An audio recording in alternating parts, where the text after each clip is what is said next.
குக்கரில் வச்சுருக்கேங்க. 3 விசில் விட்டுருக்கேங்க. இந்த சும்மா கொஞ்சமாக உப்பு போட்டு தண்ணியெல்லாம் ஊற்ற வேண்டியதெல்லாம் லேஸ் கோஸாக இருக்கிறதுனால தண்ணி ஊற்ற வேண்டியதில்லை. கடலப்பருப்பு போட்டிங்கன்னா ஒரு 1/2 மணி நேரம் ஊற போட்டுட்டு அதில் போட்டு கொஞ்சமாக 1/4 டம்ளர் தண்ணி ஊற்றிக்கோங்க. அவ்வளோதான். இதை அப்படியே வேக விட்டோம்னா 3 விசில் விட்டோம்னே சரியாயிடும். 2 ஸ்பூன் எண்ணெய் ஊற்றிருக்கேங்க முட்டைக்கோஸ் தாளிக்கிறதுக்கு. கொஞ்சம் கடுகு உளுந்தம் பருப்பு,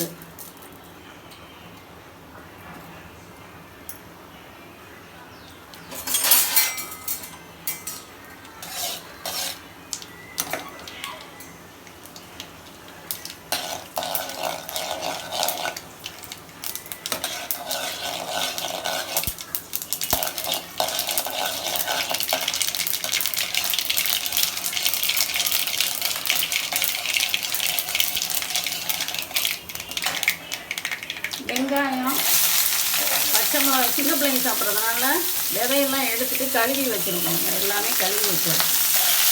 கருவேப்பிலை எல்லாம் போட்டு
இந்த அளவுக்கு வதங்கினா போதுங்க.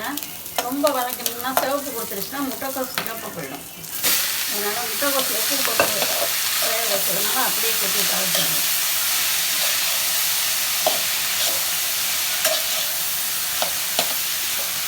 தேங்காய் பூ போட்டுருந்தாங்க.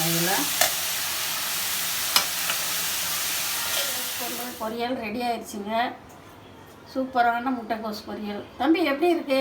நல்லா இருக்கு. லைக் அண்ட் சப்ஸ்கிரைப் பண்ணுங்க. சூப்பராக இருக்குன்னு சொல்லு.